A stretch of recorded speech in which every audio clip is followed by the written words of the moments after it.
नमः सिद्धेभ्यः। ॐ नमः सिद्धेभ्यः। ॐ नमः सिद्धेभ्यः। निर्मल जल सामान्य है जिनका, चंदन से हैं दिव्य बचन। अक्षत सम अक्षत है श्रद्धा, सुमनों सा सुंदर है तन।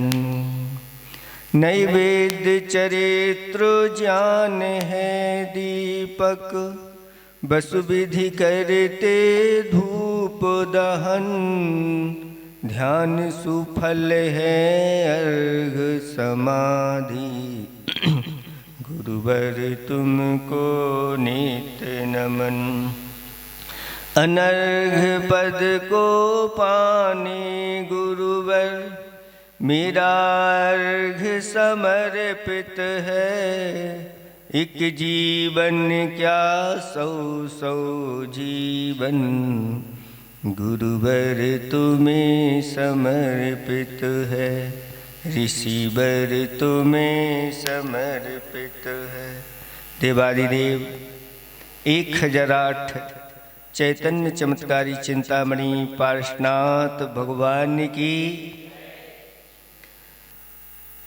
नैनागर सिद्ध क्षेत्र से मोक्ष पधारे बरदत्तादि पंच महर्षि राजों की। परम पूज्य 108 आचार्य प्रवर गुरुवर श्री विद्यासागर जी महामुनिराज की। 3 कम 9 करोड़ मुनिराजों की। सिद्ध चक्र महामंडल विधान की।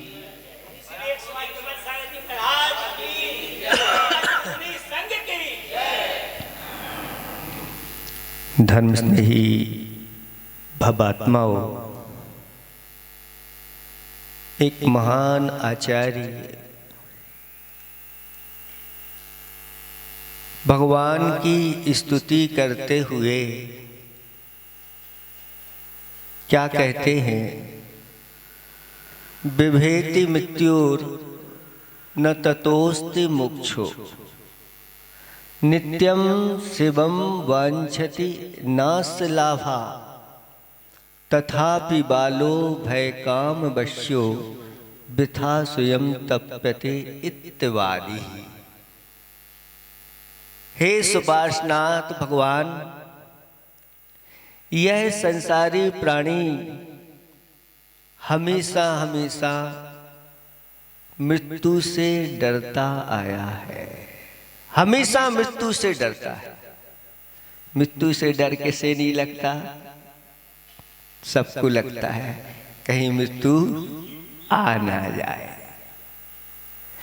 मृत्यु से तो यह डरता है, लेकिन इससे आज तक छुटकारा नहीं पाया। कहते हैं कि मृत्यु से जब तक डरते रहोगे, मृत्यु से कभी छुटकारा नहीं पा सकते। आज तक इतना तो पक्का है, इस भव का छोड़ दो। अभी तक जितने भव आपने या हम सब ने प्राप्त किए हैं, मृत्यु से डर करके ही प्राप्त किए। क्योंकि एक बार जो मृत्यु को जीत लेता है, फिर वह सुमानुषत्व और सुदैवत्व, यानी इधर से ऊपर जाता है तो उत्तम देवों में उत्पत्ति होती है, और जब मनुष्यों में आता है तो सुमानुषत्व यानी उत्तम मनुष्यों में उत्पत्ति होती है, जहाँ सुद्रव्य, सुक्षेत्र, सुकाल और सुभाव मिलते हैं। जिसने एक बार भी समाधि मरण कर लिया, ज्यादा से ज्यादा 7-8 भव, बस गारंटी है। सम्यक्त के साथ, व्रतों के साथ, संकल्प के साथ, यम नियम के साथ जिसने समाधि मरण कर लिया, अब उसने समझो मृत्यु को जीत ही लिया। आचार्य भगवंत कहते हैं कम से कम 2-3 भाव में और ज्यादा से ज्यादा 7-8 भाव में, और इनमें भी सुमानुषत्व और सुदेवत्व, उत्तम देव और उत्तम मनुष्य। यहाँ हमारा पंचम काल में जन्म हुआ, इसका अर्थ है हमने पूर्व में समाधि मरण नहीं किया। तो जब तक यह संसारी प्राणी मृत्यु से डरता रहेगा, वह उससे कभी छुटकारा नहीं पा सकता। एक बड़े धनवान सेठ ने विशाल और सुंदर जिनालय बनवाया, और जिनालय बनवाने के बाद उसकी प्रतिष्ठा कराई, और उसमें एक बाहर चित्र बनवाया। वो किसका चित्र? मृत्यु का चित्र। सेठ जी ने कहा कि जिसको मृत्यु की जिसको पहचान नहीं, उसका मंदिर आना सब यूं ही है। इसलिए सबसे पहले मृत्यु से वह परिचित हो जाए, इसलिए बाहर एक मृत्यु का चित्र बना। उस चित्रकार ने एक चित्र बनाया, बड़ा विकराल चित्र बनाया, और उस मृत्यु के हाथ में एक कुल्हाड़ी पकड़ा ली। जब सेठ जी ने उस चित्र को देखा, वास्तव में वो ऐसा था कि मृत्यु सामने ही उसको देख करके आ ही गई है। ऐसा विकराल चित्र सेठ जी को बहुत पसंद आया, लेकिन उसके हाथ में जो कुल्हाड़ी पकड़ाई थी, सेठ जी ने पूछा इसमें इस कुल्हाड़ी क्यों पकड़ाई, ये मैं जानना चाहता हूँ। तो वह कहता है कि जो मृत्यु होती है वह सब नष्ट कर देती है, छिन्न भिन्न कर देती है, समाप्त कर देती है, सब विदीर्ण कर देती है। सेठ जी स्वाध्यायशील थे, सम्यक दृष्टि थे। उन्होंने कहा कि नहीं, इसके हाथ में कुल्हाड़ी नहीं, एक चाबी बनाओ, क्योंकि मृत्यु जो होती है वह छिन्न भिन्न नहीं करती। मृत्यु तो एक जीवन का नया द्वार खोलती है, क्योंकि अगर मरण नहीं होगा तो ये आपकी जीर्ण शीर्ण काया है, इसी में पड़े रहो फिर। यानी मरण भी उपकार कहा गया है आचार्य भगवंतों ने। जीवन और मरण ये दोनों उपकार हैं। किसके? पुद्गल द्रव्य के उपकार कहे हैं तत्वार सूत्र में, जीवित मरणोपश्च ऐसा कुछ कहा। हाँ तो ये उपकार है। अगर मृत्यु ना हो तो फिर आगे एक नया जीवन देने वाली ये मृत्यु होती है। हाँ, मृत्यु उसके लिए भयभीत करती है जो मिथ्या दृष्टि हुआ करते हैं, जिन्हें अपने स्वरूप का ज्ञान नहीं होता, तत्व का ज्ञान नहीं होता। ये तो एक पर्याय हमें मिली हुई है, ये पर्याय से पुनः फिर दूसरी पर्याय मिलने वाली है। द्रव्य तो हमेशा हमेशा पहले था, है और रहेगा। ये जिसको अकाट सिद्धांत हो जाता है तो मृत्यु के सामने वह खड़ा हो जाता है, आओ स्वागत है। बड़ी प्रसन्नता के साथ एक बार भी अगर हमने स्वागत कर लिया तो फिर हमारी गिनती कायरों में नहीं आती, वीरों में आ जाती कि यही वीर है।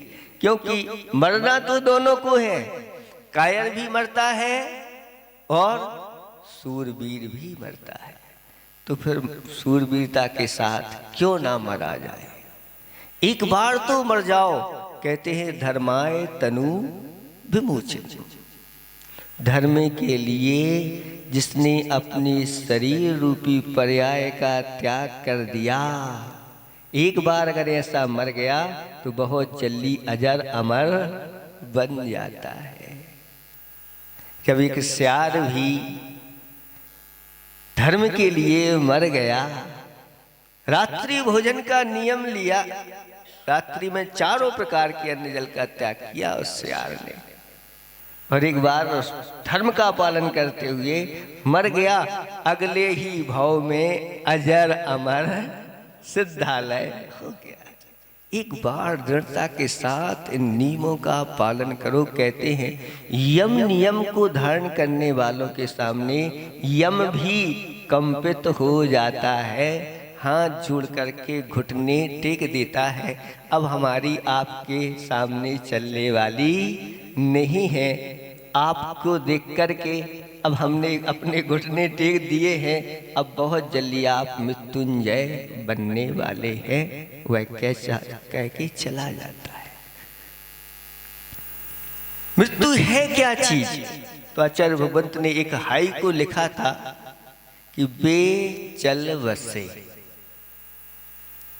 बे चल बसे, यानी यहां से वहां, यानी यहां से वहां जाकर बसे।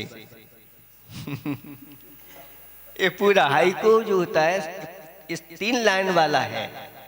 पहली लाइन में 5 अक्षर हैं, बे चल बसे।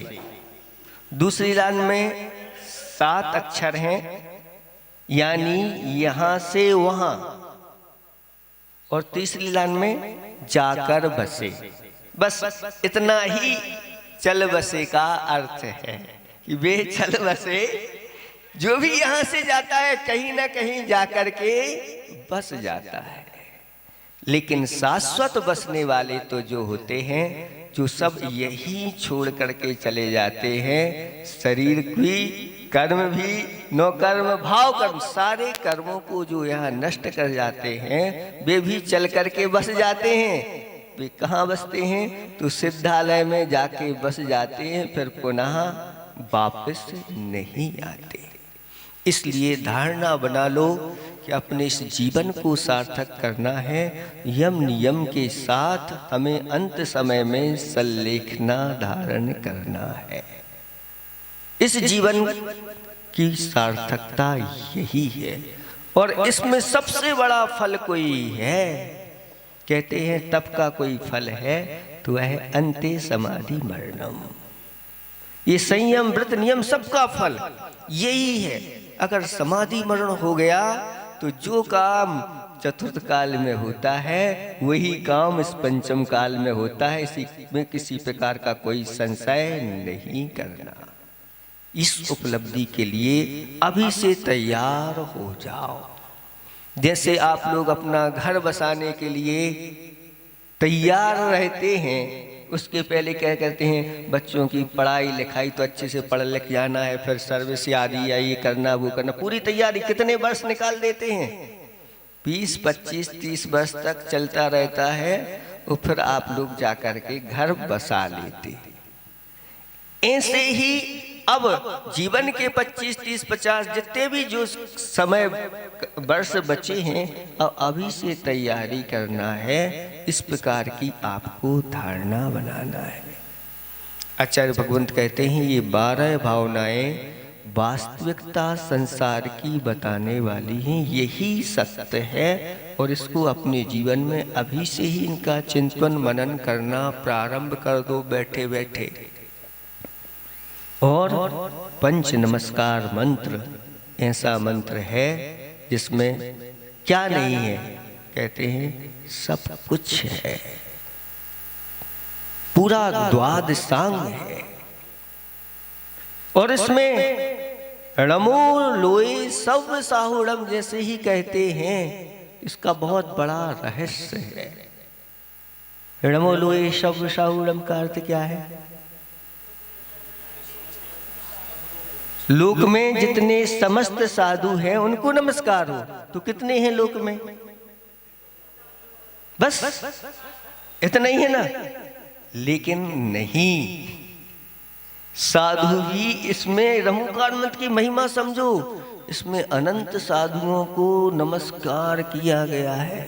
यानी अतीत में जितने साधु हो चुके हैं, वर्तमान में जितने साधु विद्यमान हैं, वो भविष्य में जितने साधु होंगे, ये सारे भावलिंगी मुनिराज होंगे, भूषण नमो लोई सब साहुरम पद में गर्भित हैं। कितना बड़ा, एक बार नमस्कार में कितना बड़ा नमस्कार हमने कर लिया। अनंत साधुओं की, ऐसे ही अनंत सिद्धों को, अनंत भूत भविष्य संबंधी पंच परमेष्ठी को इसमें नमस्कार किया गया।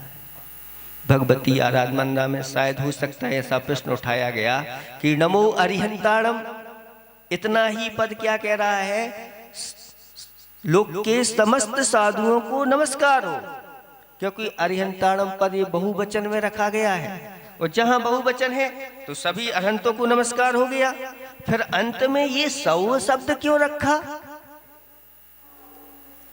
नमो साहुड़म,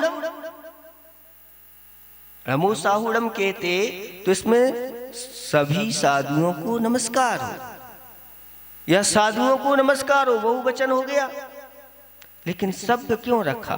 तो उत्तर दिया गया कि शब्द द्वारा कहने का अर्थ है कि भूत भविष्य और वर्तमान के सभी अरहंतों को, सभी सिद्धों को, सभी आचार्यों को, सभी उपाध्यायों को और सभी साधुओं को लोक के नमस्कार हो।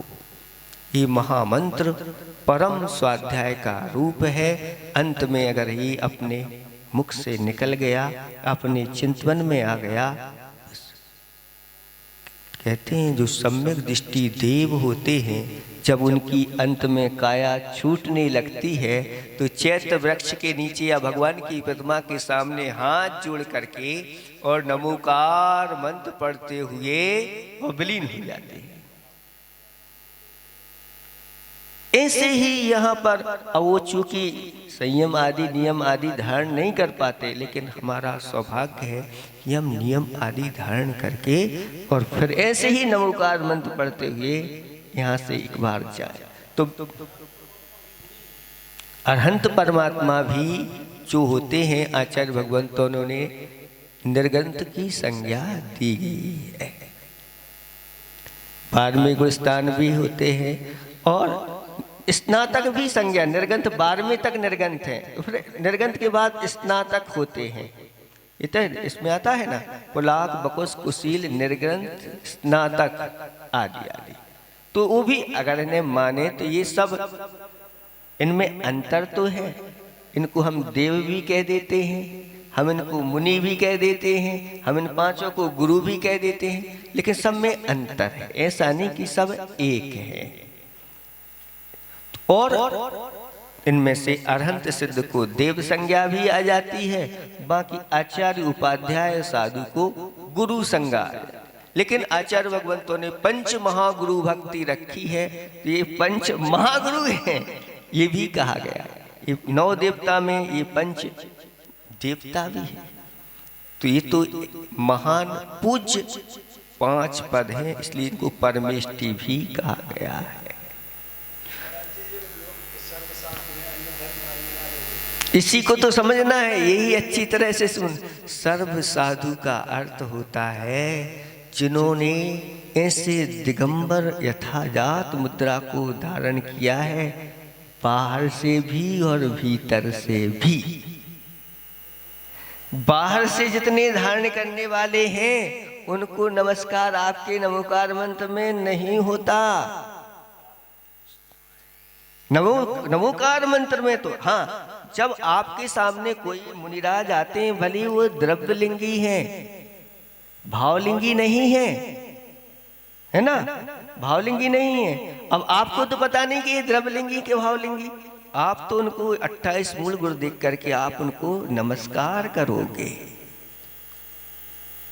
वो करना चाहिए, उसमें किसी प्रकार का वो नहीं करना कि भावलिंगी के द्रव्यलिंगी, इस प्रकार से सोचना नहीं, क्योंकि आप पकड़ ही नहीं सकते इस चीज को।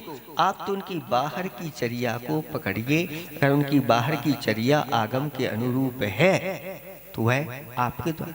लेकिन नमोकार मंत्र में जो सर्व साहुड़म कहा, नमो लोए सब साहुड़म, इसमें 6वें गुणस्थान से लेकर के ऊपरी ही वर्ती सब साधुओं को नमस्कार किया गया है। इतना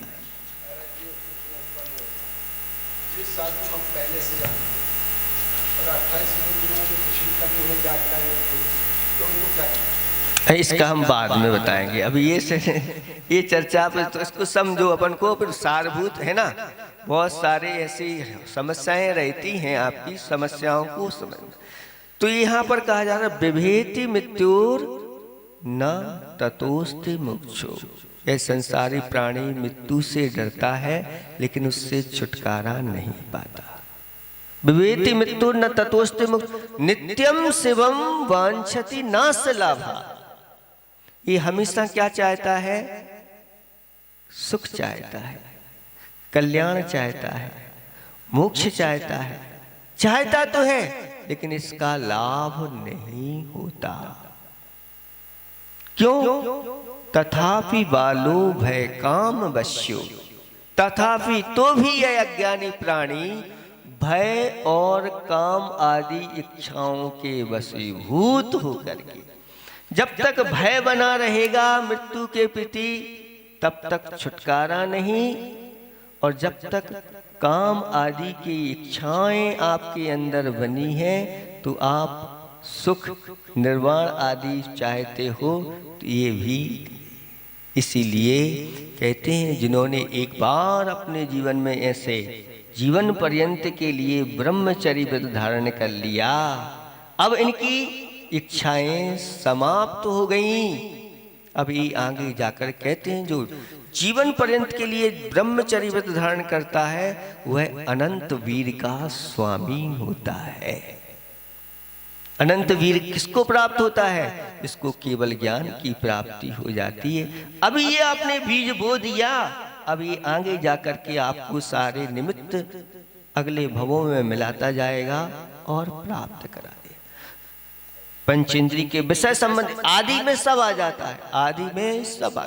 इच्छाएं जो पंचेंद्री संबंधी की बनी हुई है तो फिर सुख कैसे मिलेगा? सुख नहीं, ये इंद्रिय सुख नहीं, ये सुखावास है। सुख जैसा लगता है लेकिन और अनेक दुखों में वह ढकेल देता है। उदाहरण के रूप में आचार्य भगवंतों ने दाद का दाद हो जाती है, और दाद जो है उसको खुजली करो तो अच्छा लगता है, और थोड़ी कर लो तो और अच्छा लगता है, बाद में बहुत पीड़ा वह देने लगती है। और डॉक्टर कहते अब हाथ नहीं लगाना उसमें, क्योंकि ये जितना इसका प्रतिकार करते चले जाओगे वह उतनी ही बढ़ती चली जाती, उतना ही। ऐसे ही ये पंचेंद्री के विषय जो हैं ये सामने अच्छे लगते हैं किम्पाक फल के समान। किम्पाक फल होता है, एक विष फल होता है, देखने में बहुत सुंदर लगता है और रसीला रहता है। ऐसा फल जो आपने अभी खाए ना होंगे कहीं जंगल में ऐसा वह विष फल होता है, और अनजान व्यक्ति पहुंच जाए और भूखा हो, अरे इस फल लगा हुआ है, इसको खा के देखो, खाओ और जाओ, बस ऐसा। ऐसे ही ये पंचेंद्री के विषय अच्छे लगते हैं, साथ साथ में ये पाप का बंध कराने वाले होते हैं। लेकिन जो संयमित हो करके इन पंचेंद्रियों का अगर सेवन कर लेता है, जैसे अणुवृत्ति है, मर्यादित होकर के भी कर लेता है, तो दुर्गति में जाने से बच जाता है।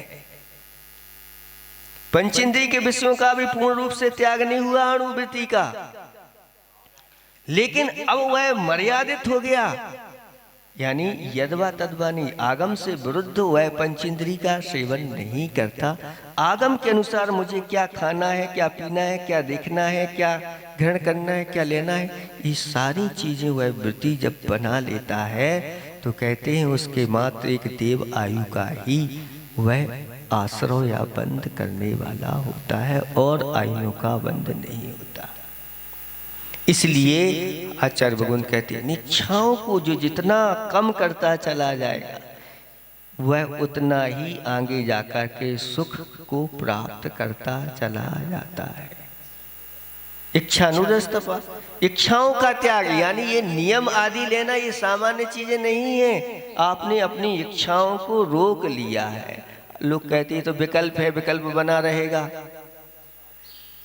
ये विकल्प बना रहेगा, हमारा इसका त्याग है, इसका त्याग है, यही विकल्प बना रहेगा। आचार्य भगवंतों ने लिखा कि जो सदा त्यागी, जिसके मन में सदा त्याग का भाव रहता है, वह शुभ लिस्या वाला होता है। ये विकल्प नहीं है। आपकी लिस्याओं को, आपके मन को, वचन को, क्रियाओं को वह शुभ बनाने वाला है। हाँ, सदा त्यागी कहा, पद्म लिस्या किया। देवार्चन सदा त्यागी, देवों की पंच परमेष्टि आदि देवताओं की अर्चना करने वाला, पूजा पाठ करने वाला आदि आदि, और सदा त्यागी, त्याग की भावना रखने वाला, जिसकी ऐसी भावनाएं बनी वह पद्मलिस्या में परिणत है, शुभलिस्या वाला होता है। इसलिए ये विकल्प अपने लिए घातक नहीं है।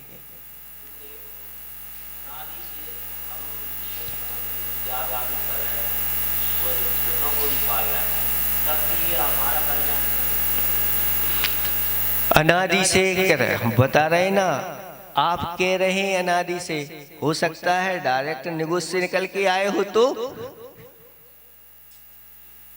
ऐसे भी शास्त्रों के उदाहरण, इनकी ओर दृष्टि क्यों नहीं जाती आपकी?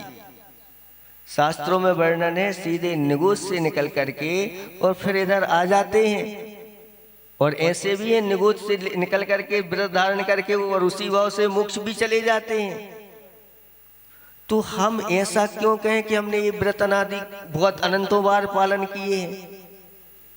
ऐसा आप क्यों सोच रहे हैं? आप तो ये सोचे करो, मैंने अभी तक इन व्रतों को धारण नहीं किया, भावों के साथ मुझे इन भावों को जैसा आगम में कहा है उन व्रतों को धारण करना है।